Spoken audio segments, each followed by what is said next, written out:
TIFU by not double-checking to make sure Grandpa is dead. Okay, first off, I love my grandpa. He's the best grandpa ever.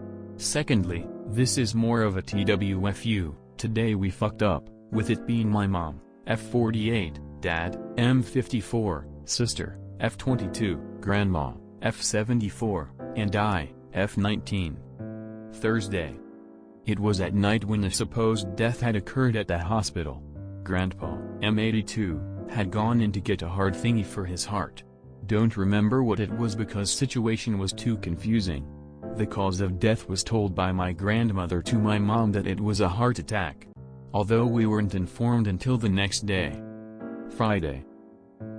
Here I am unaware of the tragic news to be. I'm working on my 5-page essay that I had just started and is due at midnight. At 10 a.m. my sister comes to my room to inform me that Dad has something to say. We come into his room and our dad informs us that Grandpa has passed away. We were shocked at first. My first response was shit. Every 5 minutes. We all hung out on the bed slowly processing the news. Then as the news sank in, the tears began to escape. My sister sons while I try to console her with me silently sobbing on my own. Many thoughts had gone through our minds.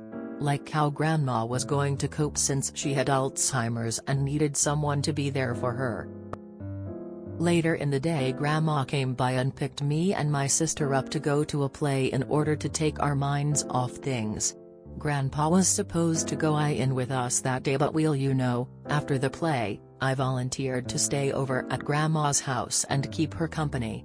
I packed up some blankets and a pillow along with my mom's laptop to finish the rest of my 5-page essay, which I finished at 11:50 p.m., about 9 minutes until the deadline. Then me and Grandma enjoyed some strawberry ice cream that Grandpa had just bought and never got to enjoy. Saturday. It's morning and I'm on the laptop, working on more of my finals. My parents arrived to help sort through Grandpa's stuff and clean because Grandpa was a bit messy.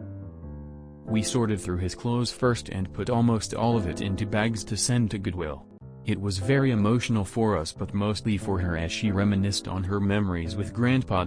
Mom had posted on Facebook informing distant relatives and friends that Grandpa had passed away. Later in the day, I treated Grandma to lunch and just me and her went to another play with darker themes than the one from the night before. This was a play that just Grandpa and Grandma were gonna go to but I volunteered to go with her in his stead. Play was great, but I had to go home soon so I can work more on finals. Grandma drops me off at home and I make sure she's gonna be okay for that night. She says she will. We both hold each other and cry for a bit before she leaves. Later in the night I distracted myself with work. Sunday. I wake up.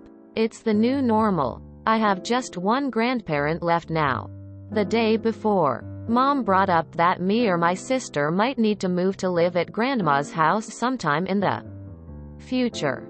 Because she has early-stage Alzheimer's and she can't live alone. As I'm working on my finals, Dad texts me that he has some news. He calls me to come to his room. I'm nervous because I'm thinking maybe something happened to Grandma while we left her alone. So here I am at Dad's doorway. I'm asking him if everything is alright and is the news about Grandma? Is she okay? My heart sinks as I wait in anticipation. Dad says to me, "No, it's not about Grandma. It's about Grandpa." My aunt got a call from Grandpa's cell phone and he was asking where Grandma was because she was supposed to pick him up from the hospital and she isn't answering his calls. Holy moly, what? So apparently, Grandpa is alive. We have no idea how this happened.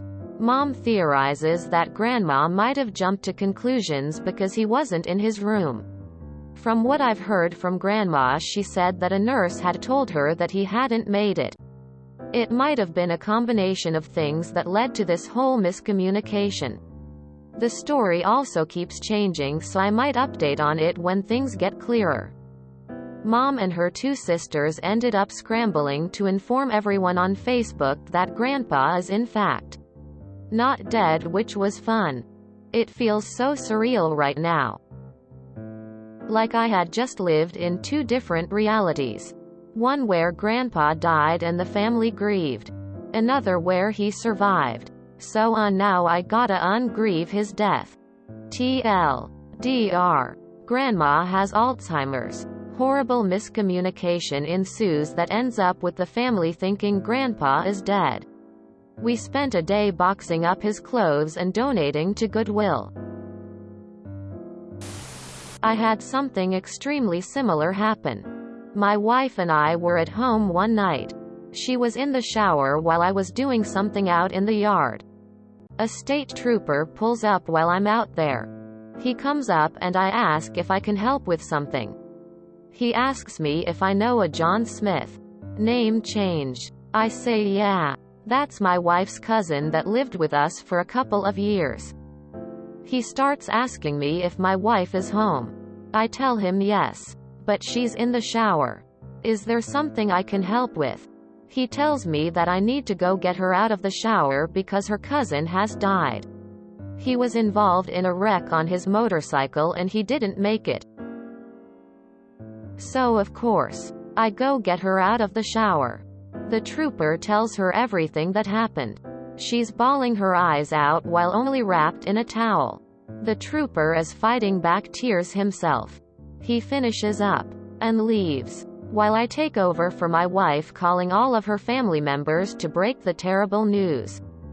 One of the last calls I make is to my brother, to tell him. My brother lived with us at the same time, and he had gotten pretty close to her cousin. My brother tells me, "Man, that's crazy. I literally just spoke to him about 5 minutes ago." Wait, what? The wreck happened about an hour ago. He must be mistaken. Start calling her cousin's cell phone. Straight to voicemail as expected. I call my brother back and tell him John's phone is going to straight to voicemail. He must be mistaken about the time. He is adamant it was roughly 5 minutes ago. So he keeps calling John's phone. Finally, after another 10 or 15 minutes, John fucking answers the phone. He's alive after all. So my brother tells him the cops think he wrecked his motorcycle and died. Well, John had let his older brother borrow his motorcycle earlier that day. Turns out John's brother was riding the bike with no ID on him. So the cops ran the license plate and got John's name and my address where the bike was still registered, and they assumed it was him. So now I've got to call all the family members back and tell them, good news. John isn't dead. Bad news. His brother is. And my brother felt like shit for the way he accidentally broke the news to him. That his brother was dead. Shitty night all around. Schrodinger's grandpa. If this is true, your grandmother should not be driving. Especially alone. Damn it, woman, stop telling people I'm dead. Quote. That is a roller coaster ride. For sure. It's not a TIFU, TWFU though. It is incredibly strange. But you did nothing. And you can't blame yourself or someone with a lapse in mental clarity. These things happen. Just be glad your grandpa survived and you get to spend more time with him. And your grandma has the support she needs during this time from her husband. Grandpa, I'm not dead yet, I'd like to come home now. Your grandma is not okay. The nurse probably said he wasn't there and he's be back. And your grandmother just took that as he died. Alzheimer's sucks. And you may not realize it yet. But she's not okay and shouldn't be driving or alone. Went through it with my grandmother and we took away her keys about a year too late. Luckily nothing happened, but in reality, she had very little idea what she was doing. But she didn't know it.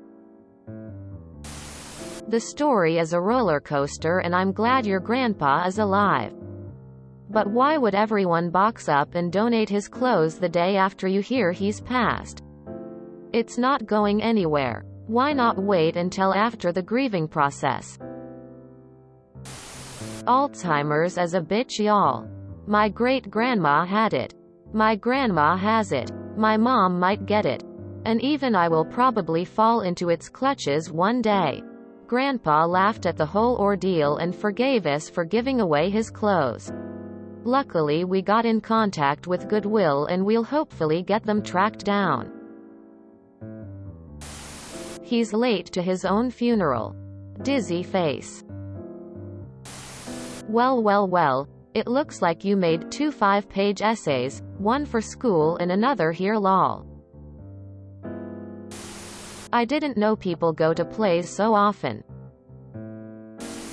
The day before, Mom brought up that me or my sister might need to move to live at Grandma's house sometime in the future. Because she has early-stage Alzheimer's and she can't live alone. Mom casually trying to thrust her responsibility onto you and your sister. This is extremely inappropriate. It's not your responsibility to take care of your Alzheimer's grandparent. Let your mom, aunt, etc. take care of it. The day before, Mom brought up that me or my sister might need to move to live at Grandma's house sometime in the future. Because she has early-stage Alzheimer's and she can't live alone. This is concerning to me. You are 19 and your sister is 22. I know your grandfather is okay now. But neither of you should be moving in with your grandmother to take care of her. That is not something I would put onto such young adults. Alzheimer's is a very messed up disease and that is way too much responsibility to put on you. Ultimately, your family should be preparing for what to do in case your grandfather does die before your grandmother. But this should involve either your parents taking care of her, hiring a full-time live-in assistant or moving her into a place that can help take care of her. Were any funeral arrangements made? At least you still got 2 grandparents lol.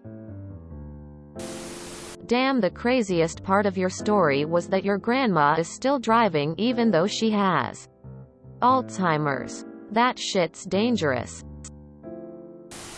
I met a woman who at some point started talking about how the last time she saw her husband he was having a heart attack in their driveway and the ambulance took him away.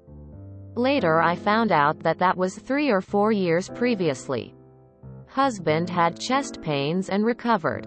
She had fallen and broke her hip and either the trauma or a bad reaction to anesthesia left her with temporarily worse dementia. She was in early stages before the fall but advanced for a good 3 or 4 months before recovering or mostly recovering. She genuinely believed he had died though, and got frequent shocks when he visited or called her. Obviously you need to kill your grandfather to keep the timeline from collapsing. Or the temporal guardians arrive to reset everything. You take one nap in a ditch at the park and they start declaring you this and that. If you enjoyed this video, please check out our playlists full of similar content. Epicaricast is like doom scrolling for your ears. Please like, share, and subscribe.